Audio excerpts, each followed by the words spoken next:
இல்லை, முதல்ல அவருக்கு ஒரு வாழ்த்துக்கள். ஒரு இளைஞர் வந்திருக்கிறாரு, ஒரு பெரிய டீமோட வந்திருக்காரு, மக்கள் ஏகோபித்த ஆதரவோட இன்னைக்கு வந்து முதலமைச்சராக பதவியேற்றிருக்காரு. சி ஜோசப் விஜய் எனும் நான் தமிழ்நாட்டில் 10 லட்சம் கோடி கடன் இருக்கு, அதை நாங்களாம் சரி பண்ணணும், எனக்கு கொஞ்சம் டைம் கொடுங்கன்றாரு. அவர் கேட்குற டைம் சரியான விஷயம் தான். 10 லட்சம் கோடிக்கு மேல கடன் வாங்கி வச்சுட்டு போயிருக்கிற அதே நேரத்தில் எனக்கு கொஞ்சம் அவகாசமும் நீங்க கொடுக்கணும்னு நான் ரிக்வெஸ்ட் பண்ணி கேட்டுக்கிறேன். போதை ஒழிப்பு, ஓகே, போதை ஒழிக்கிறதுக்கு என்னவோ அந்த சட்டத்தை நிறைவேற்றிருக்கிறாரு. போதை ஒழிப்பதில் ரொம்ப தீவிரமா இருக்கிறாரா? அதை பத்தி என்ன நினைக்கிறீங்க? இல்லை, போதையை ஒழிக்கணுங்கிறதுல மாற்று கருத்து கிடையாது, ஒழிக்கணும் தான். ஆனால் அதுக்கு குறைஞ்சபட்சம் அந்த அவருடைய தொண்டர்களுக்கு ஒரு சின்ன ஒரு ரெக்வஸ்ட் கொடுக்கலாம், அதை தடுக்கிற வழிமுறைகளையும் சேர்த்து சொல்லியிருக்கலாம். போதைப் பொருள் கலாச்சாரம் அதை கண்ட்ரோல் பண்றதுக்கு என்னென்ன ஸ்டெப்ஸ் எடுக்கணும், என்னென்ன முயற்சிகள் எடுக்கணும், இன்னிலிருந்தே அதை நான் எடுப்பேன். சிங்க பெண்கள் பாதுகாப்பு படை அடுத்த கட்டமா பெண்கள் பாதுகாப்பை முதல் இதுல எடுத்துட்டு வரக்கூடிய ஆல்ரெடி மகளிர் காவல் நிலையம் இருக்கு, அதில் ஒரு பிரிவாக பண்ண ஆல்ரெடி மகளிர் காவல் நிலையம் இருக்கு, பெண்களுக்கான தனி பேட்ரோல் இருக்கு, காவல்னு ஒரு ஆப் இருக்கு, அதெல்லாம் இருக்கு. அதுல இன்னொரு வருஷம்னா அதை டெவலப் பண்றாரு. முதல்ல 200 யூனிட் மின்சார இலவசம் கொடுத்திருக்காரு. ஸோ இது எப்படி சார் பார்க்க? இல்லை, முதல்ல இருந்தது வந்து 100 யூனிட் ஆல்ரெடி நடைமுறையில் இருக்கு. ஓகே, இவர் அதை 200 யூனிட்டா மாத்தி இருக்கிறாரு. இப்போ 500 யூனிட்டுக்குள்ள இருக்கவங்களுக்கு 200 யூனிட் ஃப்ரீ அப்படின்னு வர்றப்ப செலக்டடான ஆட்களுக்கு மட்டும் தான் பயன் போய் சேரும். அதுதான் சிக்கலா இருக்கு பல பேருக்கு. வெள்ளை அறிக்கை நான் வந்து எல்லாத்தையும் தொடச்சு வலிச்சு எடுத்து வச்சிருக்காங்க. இங்க என்ன இருக்கு என்ன இல்லை அப்படின்றத உங்களுக்கு வந்து ஃபுல்லா வெள்ளை அறிக்கையா வெளியிடுறேன். இல்லை, இது எதிர்பார்த்த ஒண்ணுதான். ஏன்னா அவர் கொடுத்திருக்க திட்டங்களை நிறைவேற்றுறதுக்கு கிட்டத்தட்ட 10 லட்சம் கோடிக்கு மேல 12 லட்சம் கோடி தேவைப்படுது. 12 லட்சம் கோடியை நம்ம கஜானா காலியா இருக்கு, வருமானம் இல்லைங்கிறதுக்கு அவருக்கு முன்னாடி தெரியும். என்ன இருக்கு என்ன இல்லை, எது எந்த நிலைமையில இருக்கு, எது எந்த நிலைமையில இல்லை. ஸோ அதையெல்லாம் பார்த்துட்டு உங்களுக்கு ஒரு வெள்ளை அறிக்கையா அதை வெளியிடணும்னு நான் நினைக்கிறேன். நம்ம வந்துட்டோம், டிவிக்கு வந்துருச்சு, இனிமே ஒரு ஆட்டம் ஆடலாம் நினைச்சீங்கன்னா அதை இன்னையோட அழிச்சிருங்க, அந்த ஆட்டம் இருக்காது எதுவும் இருக்காது அப்படின்னு ஒரு கிட்டத்தட்ட ஒரு வார்னிங் மாதிரி அவங்க முதல் தடவை அவரோட தொண்டர்களுக்கு ரசிகர்களுக்கு எல்லாருக்குமே ஒரு வார்னிங் கொடுத்துருக்காரு விஜய் அவர்கள். அதை நான் வரவேற்கிறேன், பாராட்டுறேன். ஏன்னா அந்த கண்டிப்புன்றது ஒன்று தேவைப்படுது அந்த நேரத்தில். இல்லை, கண்டிப்பா. ஏன்னா அவங்க வந்து எல்லாருமே இளைஞர்களா இருக்காங்க, ரொம்ப ஆக்ரோஷமா இருக்கிறாங்க, ஆக்டிவா இருக்கிறாங்க, சோசியல் மீடியா ஆக்டிவா இருக்கிறாங்க. ஆனா அந்த ஆக்டிவ் இதெல்லாம் வந்து அரசாங்கத்துக்கு எந்த கெட்டவர் வந்து செங்கோட்டையன் அவர்கள் பதவி இருக்கும் போது விஜய் அவர்களுக்கு என்ன சவுண்ட் வந்துச்சோ அந்த சவுண்ட் அதுக்கப்புறம் செங்கோட்டையன் அவர்களுக்கு வந்துச்சு. செங்கோட்டையன்ல வரும்போது விஜய் அவர்கள் எல்லாருமே எந்திரிச்சன. ஒரு சீனியருங்க, ஒரு கிட்டத்தட்ட ஒரு 9 முறை 10 முறை எம்எல்ஏ, கிட்டத்தட்ட 77 இருந்து அரசியல் இருக்கிறாரு. பலரும் வந்து அன்னைக்கு அந்த காலகட்டங்களில் பிறந்துக்க கூட மாட்டாங்க. அப்படிங்கும் போது சீனியர் அப்படிங்கிற போது அவருக்கான மரியாதையை கொடுக்குறாங்க. விஜய் வந்து ஒரு மதசார்பற்ற ஒரு அரசியலை செய்யணும் அப்படின்னு நினைக்கிறாரு, அதில் உறுதியா இருக்கணும். ஓகே, ஏன்னா அதுல வந்து மாற்றம் வந்துடக்கூடாது, நிறைய அழுத்தங்கள் வரும். இனிமேல் தான் அவருக்கு மிகப்பெரிய சேலஞ்ச் இருக்கு. ஏஐ பற்றிய பயம் இனி வேண்டாம். சிக்கலான டெக்னாலஜியை சாமானிய தமிழனுக்கும் புரிய வைக்கிறது உன் ஏஐ அறிந்தால் புத்தகம். விவசாயம் முதல் வியாபாரம் வரை ஏஐயை உங்கள் முன்னேற்றத்திற்கான ஏணியாக மாற்று. இன்றைய வாசியுங்கள் உன் ஏஐ அறிந்தால். இன்றைய நமது நேர்காணல் நம்முடைய இணைந்திருப்போர் பத்திரிகையாளர் ஜுபேர் அவர்கள். சார் வணக்கம். சார் வணக்கம். தமிழக அரசியல் புது ஒரு அத்தியாயம் தொடங்கியிருக்கு. வணக்கத்தோட ரொம்ப மகிழ்ச்சியா நீங்க ஆரம்பிக்கிறீங்க. அங்கே வணக்கத்தோட ஒருத்தர் சி ஜோசப் விஜய் எனும் நான் முதலமைச்சராக பொறுப்பேற்கிறேன்னு சொல்லிட்டாரு. எப்படி இருக்கு தமிழக அரசியல் களம்? எந்த மாதிரி ஒரு மாற்றத்தை விஜய் எடுத்திருக்கிறாரு? அவரோட நகர்வுகள் எப்படி பாக்குறீங்க சார்? இல்லை, முதல்ல அவருக்கு ஒரு வாழ்த்துக்கள். ஒரு இளைஞர் வந்திருக்கிறாரு, ஒரு பெரிய டீமோட வந்திருக்காரு, மக்கள் ஏகோபித்த ஆதரவோட இன்னைக்கு வந்து முதலமைச்சராக பதவியேற்றிருக்கிறாரு. ஒரு புதிய மாற்றம் என்னும் மக்கள் வாக்களிச்சிருக்கிறாங்க. மக்களுடைய தீர்ப்பை ஏற்றுக்கொள்ளணும். அவருக்கு நம்மளுடைய வாழ்த்துக்களை சொல்லுவோம். இன்னைக்கு பதவி ஏற்றிருக்கிறார். பதவி ஏற்கிறப்ப பார்க்குறப்பே அந்த ஒன்றும் அந்த சினிமாட்டிக்காவே இருக்கிறார். அதை கொஞ்சம் மாற்றி அரசியல்வாதியாக மாறி அவருக்கு நிறைய பொறுப்பு வந்திருக்கு, கடமை வந்திருக்கு. அவரே பேசுகிறாரு, தமிழ்நாட்டில் 10 லட்சம் கோடி கடன் இருக்குது, அதை நாங்களாம் சரி பண்ணணும், எனக்கு கொஞ்சம் டைம் கொடுங்கன்றாரு. அவர் கேட்குற டைம் சரியான விஷயம்தான். ஒரு 6 மாதமோ 1 வருஷமோ அவருடைய டயத்தை எடுத்துக்கிட்டு அதுக்கு பிறகு இந்த அரசாங்கத்தை அவர் எப்படி ரன் பண்ணி கொண்டு போகிறார் அப்படின்னு பார்க்கலாம். ஆனால் முதல் நாள் நடந்த ஒரு விஷயம் நமக்கு எல்லாருக்கும் பெரிய அதிர்ச்சியும் வருத்தத்தையும் கொடுத்துருச்சு. எப்பயுமே தமிழ்நாடு அரசு விழாவில் முதல்ல வந்து தமிழ் தாய் வாழ்த்து போடுவாங்க, அப்புறம் இறுதியில் முடிகிறப்ப தேசிய கீதம் பாடுவாங்க. இதுதான் வந்து மரபு வழக்கம். ஆனால் இந்த முறை பார்த்தா எடுத்தோடனே ஜனங்கன இது வந்தே மாதரம் பாடிட்டு அப்புறம் தேசிய கீதம் பாடிட்டு அதுக்கு பிறகு 3வது இடத்துக்கு தமிழ் தாய் வாழ்த்து போயிடுச்சு. தெரியாமல் நடந்ததா இல்லை திட்டமிட்ட இதுதான் இனிமேல் ஆடுறா அப்படிங்கிறது நமக்கு தெரியல. உண்மையிலே அது தமிழ் தாய் வாழ்த்தை 3ஆம் இடத்துக்கு தள்ளியது உண்மையிலே வருந்தத்தக்க விஷயம், கண்டித்தக்க விஷயம்.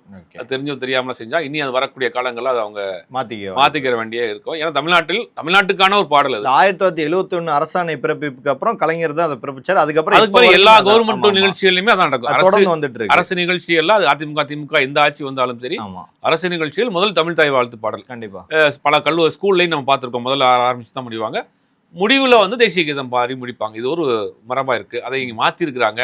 அது தெரிஞ்சு நடந்ததா தெரியாமல் நடந்ததாங்கிறது தெரியல. ஒரு 9 பேர் கொண்ட அமைச்சரவை இன்னைக்கு பதவி ஏற்றிருக்கிறாங்க. வரட்டும். ஏன்னா தமிழ்நாட்டு அரசியலில் கிட்டத்தட்ட ஒரு 50 ஆண்டுகளுக்கு பிறகு ஒரு மாற்றம் வந்திருக்கு. ஒரு தலைமுறை அரசியலை திருப்பி போட்டுக்கிறாங்க. 2 திராவிட கட்சிகளையும் வந்து கொஞ்சம் இருங்க, நாங்கள் ஒருத்தருக்கு வாய்ப்பு கொடுத்துருக்கோம், என்ன தான் செய்ய போகிறார் பார்க்கலான்னு கொடுத்துருக்குறாங்க. நம்மளும் வெயிட் பண்ணுவோம் என்ன பண்ண போகிறான்னு. அதே நேரத்தில் என்னடா நீ வந்து இவ்வளோ நாள் கடுமையாக விஜய் விமர்சனம் பண்ண, இப்போ வந்து ஜால்ரா அடிக்கிறியா, நீ வந்து ஒன்று நாக்கு எலும்புலாத நாக்குன்னு காமிச்சிட்டியா அப்படின்ட்டு நிறைய பேர் பேசிட்டு இருக்காங்க, கமெண்ட் போட்டுட்டு இருக்காங்க. நம்ம என்ன சொல்றோம்னா, ஒரு புதுசா ஒருத்தர் வந்திருக்காரு, விமர்சனம் வைக்க முடியும். நம்ம கடுமையா எதிர்த்தோம், இப்பயும் எதிர்க்கிறோம், கொள்கை ரீதியாக எதிர்க்கிறோம். விஜயினுடைய அரசியல் இப்பயும் எதிர்க்கிறோம், அது மாற்றுக்கிறது கிடையாது. எந்த ஒரு சித்தாந்தமும் எந்த ஒரு திட்டமும் எந்த ஒரு கொள்கையும் இல்லாம அவருடைய ஃபேண்டசியை மட்டும் நம்பி மக்கள் வாக்களிச்சிருக்கிறாங்க. மக்கள் வாக்களிச்சிட்டாங்க. மக்களுடைய தீர்ப்பை நம்ம ஏற்றுக்கொள்ள வேணும், அதை வரவேற்கணும், அது அவங்களுடைய முடிவு. ஆனா அதே நேரத்தில் ஒரு அரசாங்கம் உருவாகிற பொழுது அரசாங்கங்கிறது சாதாரண ஒருத்தர் மட்டும் எடுத்துக்கூடிய முடிவு கிடையாது. அது அமைச்சரவை இருக்கு, அதிகாரிகள் இருக்கிறாங்க, பல துறைகள் இருக்கு. இதுக்கு முன்னாடி உள்ள அரசாங்கம், அதுக்கு முன்னாடி உள்ள அரசாங்கம் செய்த விஷயங்கள், இது எப்படி கண்டினியூ பண்றது, இது முதல்ல புதுசா வர்றாரு. இது அவை தேடி கண்டுபிடிச்சு அதை வந்து ஒரு ரன் பண்ணி கொண்டு போறதுக்கே கொஞ்சம் நாள் ஆகும். எல்லாருமே புதுசா இருக்காங்க. அப்படிங்கும்போது அவருக்கான டயத்தை நம்ம கொடுப்போம். அதே நேரத்தில் தவறுகள் வர்றப்ப சுட்டி காட்டுவோம். நியாயமான முறையில், நேர்மையான முறையில், நாகரீகமான முறையில் அதை நம்ம சுட்டி காட்டுவோம். சாமானியனாக நம்ம செய்வோம் அந்த வேலையை. அதை விட்டுட்டு நீங்கள் வந்து ஜாரா அடிக்கிறீங்க, நீங்கள் வந்து சொம்பு தூக்குறீங்க, உடனே பார்த்தியா எலும்பில்லாத நாக்குன்னெலாம் சொல்லலை. நம்ம விமர்சனம் பண்ணோம், விஜயினுடைய அரசியலை விமர்சனம் பண்ணோம். உண்மையிலேயே அந்த ஒரு அவருடைய வழிமுறைகளாக இருக்கட்டும், அவர் செஞ்ச அந்த பிரச்சார யுக்திகளாக இருக்கட்டும், எதுவுமே நமக்கு வந்து உடன்பாடு இல்லாமல் இருந்தது. ஏன்னா நம்ம இதுவரைக்கும் அரசியல் காலத்தை ஒரு மாதிரி பார்த்துருக்குறோம். ஒரு திட்டம் இருக்கும், புது அரசியலாக இருந்துச்சு, அதனால நம்ம அதை விமர்சனம் பண்ணோம். ஆனால் அதை மக்கள் ஏற்றுக்கிட்டாங்க, கண்டிப்பாக வாக்களிச்சுட்டாங்க. பெரும்பான்மை இல்லாட்டியும் கூட இன்னைக்கு பெரிய அளவில் இன்னைக்கு மக்கள் வந்து ஒரு 108 சீட் கொடுத்து அவரை வந்து இன்னைக்கு முதலமைச்சராக வச்சிருக்காங்க. ரெண்டாவது இன்னொரு விஜய்கிட்ட பாராட்ட வேண்டிய விஷயம், அவருக்கு ஒரு ஆப்ஷன் இருந்துச்சு, என்டிஏங்கிற ஒரு ஆப்ஷன் இருந்துச்சு, அதிமுகங்கிற ஒரு கட்சி இருந்தது, வலதுசாரி பக்கம் கூட போகலாமா அப்படின்னு இந்த முடிவை எடுத்திருக்காரு. அதுக்காக 4 நாட்கள் மிகப்பெரிய போராட்டத்தை நடத்திருக்காரு. அவர் நினைச்சிருந்தாருன்னா அந்த பக்கம் போயிட்டு எடப்பாடி பழனிசாமி அதிமுக துணை முதலமைச்சராக ஏதோ ஒரு டிபார்ட்மெண்ட்டை கொடுத்து ஈஸியா ஸ்மூத்தா பாஜக கூட சண்டை போடாம பண்ணிட்டு போயிருப்பாரு. ஆனா அதை வந்து வேண்டான்னு ஒரு முடிவு எடுத்து தமிழ்நாட்டில் ஒரு செக்குலர் பாலிடிக்ஸ் பண்ணணும்னு ஒரு முடிவு எடுத்திருக்காரு. அதில் வந்து அவர் உறுதியா இருக்கணும்.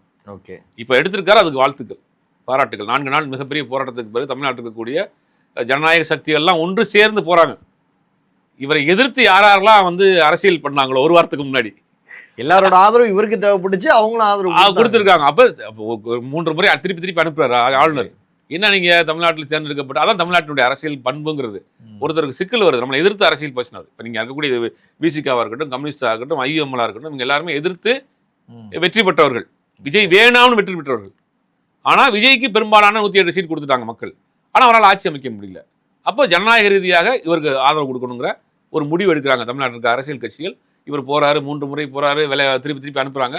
அப்ப அந்த கட்சி நிர்வாகிகளே போறாங்க, நாங்களாம் ஆதரவு இருக்காங்க, உடனே பதவி பிரமாணம் செஞ்சு வைங்கன்னா வேற வழி இல்லாமல் செஞ்சு வைக்கிறாங்க. அப்ப விஜய் வந்து ஒரு மதசார்பற்ற ஒரு அரசியலை செய்யணும் அப்படின்னு நினைக்கிறாரு. அதில் உறுதியா இருக்கணும். ஓகே, ஏன்னா அதுல வந்து மாற்றம் வந்துடக்கூடாது, நிறைய அழுத்தங்கள் வரும். இனிமேல் தான் அவருக்கு மிகப்பெரிய சேலஞ்ச் இருக்கு. ஏன்னா பாத்தீங்கன்னா அவர் கண்ணு முன்னாடி பாத்தீங்கன்னா நிறைய திட்டங்களை சொல்லிட்டு போயிருக்காரு. ஒன்றிய அரசு கொண்டு வரக்கூடிய திட்டங்களா இருக்கட்டும், அதுதான் மிக முக்கியமான விஷயம். பிஎம்சிரியா இருக்கட்டும், அப்ப இருமொழி கொள்கையா இருக்கட்டும், தேசிய கல்விக் கொள்கையா இருக்கட்டும், பல விஷயங்கள் இருக்கு. அதுல குறைந்தபட்சம் அனுபவம் வாய்ந்த உங்களுக்கு நம்பக்கூடிய கட்சிகள் இருக்குங்களா, கூட்டணியில் இருக்கக்கூடிய அந்த சீனியர் ஆள்கிட்ட கொஞ்சம் கன்சல்ட் பண்ணி இந்த கவர்மெண்ட்டை சுமூத்தாக கொண்டு போங்க. உங்களை நம்பி வாக்களித்தவர்களுடைய இதை வந்து நீங்கள் நிறைவேற்றுங்க. ஏன்னா ஒரு புதுசாக ஒரு தந்திருக்காரு, மாற்றம் வேணும்னு நினச்சி வாக்களிச்சிருக்கிறாங்க. நம்மளோட கல்வி, அடுத்த தலைமுறைக்கான கல்வி, பொருளாதாரம், நம்மளுடைய பண்பாடு, கலாச்சாரம் நிறையா இருக்குது. இதெல்லாம் நீங்கள் புதுசாக வந்திருந்தாலும் கூட குறைந்தபட்சம் நீங்கள் சீனியராக இருக்கக்கூடிய, உங்களுக்கு நம்பகத்தன்மையாக இருக்கக்கூடிய அரசியல்வாதி கேளுங்க. உங்களுக்கு கூட இருக்கக்கூடிய கம்யூனிஸ்டுகள்கிட்டையோ காங்கிரஸ்கிட்டையோ இல்லை விசிகாவை போன்ற அண்ணன் திருமாவளவன் போன்றவர்கிட்ட கேளுங்க. முக்கியமான சில முடிவுகள் எடுக்கிறப்ப நீங்கள் கேட்குறது தப்பு கிடையாது. அண்ணன் அந்த மாதிரி நடக்குது, என்ன பண்ணலாம், அவரெல்லாம் எந்த ஒளிவு முறையும் இல்லாமல் பேசக்கூடிய ஒரு நபர் தான். அந்த மாதிரியான ஆட்கள்கிட்ட நீங்கள் வந்து டிஸ்கஸ் பண்ணிவிட்டு ஒரு முக்கிய முடிவுகள் எடுக்கிறப்ப அவங்களோட அரவணைச்சு போங்க. நீங்க சரியா பண்ணீங்கன்னா உங்களுக்கான எதிர்காலம் இருக்கு. ஏன்னா அரசியல் களம் மாறி இருக்கு. ஓகே. ஏன்னா புதிய ஆட்கள் வந்திருக்காங்க. நான் 18 இருந்து 40 வயசுக்குள்ள இருக்க புதிய ஆட்கள் வந்திருக்காங்க. அவங்க புதிய அரசியல் வேணும்னு நினைக்கிறாங்க. அந்த புதிய அரசியலில் இவரை வந்து தேர்ந்தெடுத்திருக்காங்க. ஓகே. என்னென்னமோ பண்ணுவார், அதெல்லாம் ஒரு பக்கம் இருக்கட்டும். முதல்ல மேடை ஏறினோன்னு நம்ம வந்துட்டோம், டிவிக்கு வந்துருச்சு, இனிமேல் ஒரு ஆட்டம் ஆடலாம்னு நினச்சிங்கன்னா அதை இன்னையோட அழிச்சிருங்க, அந்த ஆட்டம் இருக்காது எதுவும் இருக்காது அப்படின்னு ஒரு கிட்டத்தட்ட ஒரு வார்னிங் மாதிரி அவங்க முதல் தடவை அவரோட தொண்டர்களுக்கு, ரசிகர்களுக்கு எல்லாருக்குமே ஒரு வார்னிங் கொடுத்துருக்காரு விஜய் அவர்கள். அதை நான் வரவேற்கிறேன், பாராட்டுறேன், நன்றி சொல்றேன். ஏன்னா நேற்று ஒரு முக்கியமான தொலைக்காட்சியில் நேரடியில் பேசினேன். நான் அவருக்கு வாழ்த்து சொல்லிட்டு அப்புறம் சொன்னேன், இந்த மாதிரி தமிழ்நாட்டின் முதலமைச்சராக பதவியேற்கப்பட விஜய் அவர்களுக்கு ஒரு சின்ன ரெக்வெஸ்ட்டு, தயவுசெய்து உங்களுடைய தொண்டர்களுக்கு நீங்கள் வந்து ஒரு அட்வைஸ் கொடுங்க. ஏன்னா வந்து அவங்க இது வரைக்கும் ரசிகர்களாக இருந்தாங்க, உங்களுடைய ஃபாலோவர்ஸாக இருந்தாங்க. இப்போ வந்து ஒரு அரசாங்கத்தினுடைய ரெப்ரஸன்டேட்டிவ் அவங்க இருக்கிறாங்க. நேரடி ரெப்ரஸன்டேட்டிவ் இல்லாட்டியும் கூட அந்த கட்சி எந்த தவறு செஞ்சாலும் உங்களுக்கு தான் வந்து இது குற்றச்சாட்டு வரும். இப்போ ஒரு கட்சி நிர்வாகி தான் அந்த மாதிரி என்ன ஒரு டிஷர்ட்டை போட்டுக்கிட்டோ தலையில் தொப்பியை போட்டு ரோட்டில் பைக்கில் வீலிங் பண்ணுறதா இருக்கட்டும், ஒரு கத்தியை வச்சுட்டு கேட்க வெட்டுறதா இருக்கட்டும், எது நடந்தாலுமே அது இந்த அரசாங்கத்தை பாதிக்கும். ஏன்னா அரசாங்கம் ஆரம்பிச்சிருச்சு. இனி வந்து உங்களுக்கு மிகப்பெரிய பொறுப்பும் கடமையும் இருக்குது, அதை நீங்கள் சொல்லணும். அதே மாதிரி தாவேக்கா நண்பர் நண்பிகளுக்கு நான் சொல்கிற விஷயம், நீ வந்து நம்ம ரொம்ப கவனமாக இருக்க வேண்டிய காலகட்டத்தில் இருக்கீங்கன்னா நேரடியில் பேசினேன். அதை வந்து அவர் கேட்டுருச்சா என்னன்னு தெரியல. அது இன்னைக்கு முதல் மேடையிலே பேசியிருக்கிறாரு. அது உண்மையிலே அது வரவேற்கத்தக்க விஷயம் தான். ஓகே. ஏன்னா அந்த கண்டிப்புன்றது ஒன்று தேவைப்படுதா இந்த நேரத்தில்? இல்லை, கண்டிப்பாக. ஏன்னா அவங்க வந்து எல்லாருமே இளைஞர்களாக இருக்காங்க, ரொம்ப ஆக்ரோஷமாக இருக்கிறாங்க, ஆக்டிவாக இருக்கிறாங்க, சோஷியல் மீடியா ஆக்டிவாக இருக்கிறாங்க. ஆனால் அந்த ஆக்டிவ் இதெல்லாம் வந்து அரசாங்கத்துக்கு எந்த கெட்டவர் வந்துருக்கும். இதுவரை இருந்தது வேற, இனிமேல் உங்களுக்கு ரொம்ப பொறுப்பு வந்துருக்கு. நம்ம தாவேக்கா நண்பா நண்பிகளுக்கு நம்ம சொல்கிறதெல்லாம், இனி நீங்கள் தனியால் கிடையாது, உங்களுக்கு பின்னாடி அரசாங்கம் இருக்குது. நீங்கள் செய்கிற ஒவ்வொரு தப்பும் இந்த அரசாங்கத்தை நோக்கி போகும். நீங்கள் பொது இடங்கள் நல்லது செய்யுங்க. தாவேக்கா டிஷர்ட்டை போட்டுட்டு மக்களுக்கு நல்லது செய்யுங்க, உதவி பண்ணுங்க. அதை விட்டுட்டு நீங்கள் வந்து கொண்டாட்ட மனநிலையில் ஆட்சிக்கு வந்துட்டோம் அப்படின்னு அதாவது நீங்கள் அந்த மாதிரி நடத்தா இந்த ஆட்சிக்கு தான் கெட்ட பேர். நீங்கள் தேர்ந்தெடுத்து கொண்டாடினா உங்கள் தலைவருக்கு தான் கெட்ட பேர். அதை நீங்கள் தவிர்த்துங்க. ஏன்னா நீங்கள் வந்து அது கொண்டாட்டங்கிறது அடுத்தவர்களுடைய முகம் சொல்லிக்கக்கூடிய அளவுலையோ அடுத்தவங்களை காயப்படுத்தக்கூடிய அளவில் போயிடக்கூடாது. செங்கோட்டையன் அவர்கள் கரெக்டாக ஒரு தடவை சொன்னாங்க, விசில வந்து தூங்கிட்டு இருக்கவங்களையோ பெரியவங்களையோ போய் ஊதுவானு சொன்னாங்க. ஏன்னா செங்கோட்டையன் அவர்கள் பதவி இருக்கும் போது விஜய் அவர்களுக்கு என்ன சவுண்ட் வந்துச்சோ அந்த சவுண்ட் அதுக்கப்புறம் செங்கோட்டையன் அவர்களுக்கு வந்துச்சு. செங்கோட்டையனில் வரும்போது விஜய் அவர்கள் எல்லாருமே எந்திரிச்சாங்க. செங்கோட்டையனா கிட்டத்தட்ட அங்கே இருக்க தாவேக்காவினர் ஒரு மரியாதை இல்லை, ஒரு சீனியருங்க. ஒரு கிட்டத்தட்ட ஒரு 9 முறை 10 முறை எம்எல்ஏ, கிட்டத்தட்ட 77 அரசியல் இருக்கிறாரு. பலரும் வந்து அன்னைக்கு அந்த காலகட்டங்களில் பிறந்துக்க கூட மாட்டாங்க. அப்படிங்கும் போது சீனியர் அப்படிங்கிற போது அவருக்கான மரியாதையை கொடுக்குறாங்க. விஜயும் அந்த மரியாதையோடு அவர் வச்சிருக்கிறாரு. உண்மையிலேயே வரவேற்கத்தக்க விஷயம். அடுத்ததான் 3 கையெழுத்துக்கு வருவோம் சார். முதல் கையெழுத்து போதை ஒழிப்பு. ஓகே, போதை ஒழிக்கிறதுக்கு என்னவோ அந்த சட்டத்தை நிறைவேற்றியிருக்கிறாரு. போதையை ஒழிப்பதில் ரொம்ப தீவிரமாக இருக்கிறாரா? அதை பற்றி என்ன நினைக்கிறீங்க? இல்லை, போதையை ஒழிக்கணுங்கிறதுல மாற்று கருத்து கிடையாது, ஒழிக்கணும் தான். ஆனால் அதுக்கு குறைஞ்சபட்சம் அந்த அவருடைய தொண்டர்களுக்கு ஒரு சின்ன ஒரு ரெக்வஸ்ட் கொடுக்கலாம். தயவுசெய்து நம்ம நண்பா நண்பிகள் தாவேக்கா நிர்வாகிகள் யாரும் அந்த பழக்கத்துக்கு அடிமையாயிராதீங்க, உங்களுக்கு தெரிஞ்ச சர்க்கிள் யாராக இருந்தால் அவங்கள ரெக்கவர் பண்ணுங்க அப்படின்னு சொல்லிட்டு அதை தடுக்கிற வழிமுறைகளையும் சேர்த்து சொல்லியிருக்கலாம்.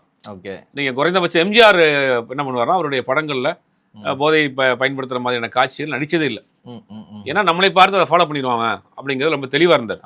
இப்போ விஜய் குறைந்தபட்சம் அந்த அவங்க நண்பா நண்பிகள் விஜய் சொன்னால் கேட்பாங்க, கண்டிப்பாக கேட்பாங்க. என்ன சொன்னாலும் கேட்கக்கூடிய நபர்கள் இன்னைக்கு இருக்கிறாங்க. அப்போ அவங்களுக்கு விஜய் வந்து முடிந்த அளவுக்கு அதை நீங்கள் தவிர்த்துருங்க. அது உங்களை பாதிக்கும், உங்கள் உடல்நிலை பாதிக்கும், உங்கள் குடும்பத்தை பாதிக்கும், உங்கள் ஃப்ரெண்ட்ஸ் சர்க்கிள் யாராக இருந்தாலும் அவங்கள வந்து ரெக்கவரி பண்ணுங்க அப்படின்னு விஜய்க்கு ஒரு அட்வைஸாக அவங்களுக்கு கொடுக்கலாம். அட்வைஸ் மேலே அட்வைஸாக கொடுத்தா போர் அடிச்சிடும். போகிற போக்கில் அப்பப்போ சொல்லலாம். அதை இது வரைக்கும் சொல்ல இனிமேலாம் சொல்வார்னு நினைக்கிறேன். சிங்கப்பெண்கள் பாதுகாப்பு படை அடுத்த கட்டமாக பெண்கள் பாதுகாப்பை முதல் இதில் எடுத்துகிட்டு வரக்கூடிய ஆல்ரெடி மகளிர் காவல் நிலையம் இருக்குது, அதில் ஒரு பிரிவாக பண்ண ஆல்ரெடி மகளிர் காவல் நிலையம் இருக்குது. பெண்களுக்கான தனி பேட்ரோல் இருக்குது, காவல்னு ஒரு ஆப் இருக்குது, அதெல்லாம் இருக்குது. அதில் இன்னொரு வருஷனாக அதை டெவலப் பண்ணுறாரு. நான் அதை கொஞ்சம் சிறப்பு கவனம் செலுத்த போகிறேன் அப்படிங்கிறாரு. அது ஆல்ரெடி இருக்கிறதுல தான் கொஞ்சம் மாற்றி பண்ணியிருக்காரு, வேறு ஒன்றும் அதில் பெருசாக இல்லை. அடுத்ததான் 100 யூனிட்லேருந்து 200 யூனிட் மின்சாரம் ஃப்ரீ. அதுக்கு வந்து ஏன்னா கொடுத்த திட்டங்களில் இருக்கக்கூடிய திட்டங்கள் இது ஒன்று. எதை முதல்ல செயல்படுத்துவார்? 2500 இலவச கட்டணமில் பிறந்த 200 யூனிட் இலவச மின்சாரம் இருந்துச்சு. முதல்ல 200 யூனிட் மின்சார இலவசம் கொடுத்துருக்காரு. ஸோ இதை எப்படி சார் பார்க்குறீங்க? இல்லை, முதல்ல இருந்தது வந்து 100 யூனிட் ஆல்ரெடி நடைமுறையில் இருக்குது. ஓகே, இவர் அதை 200 யூனிட்டாக மாற்றிருக்கிறாரு. ஆனால் முதல் 100 யூனிட்டுக்கு அதில் ஃப்ரீ.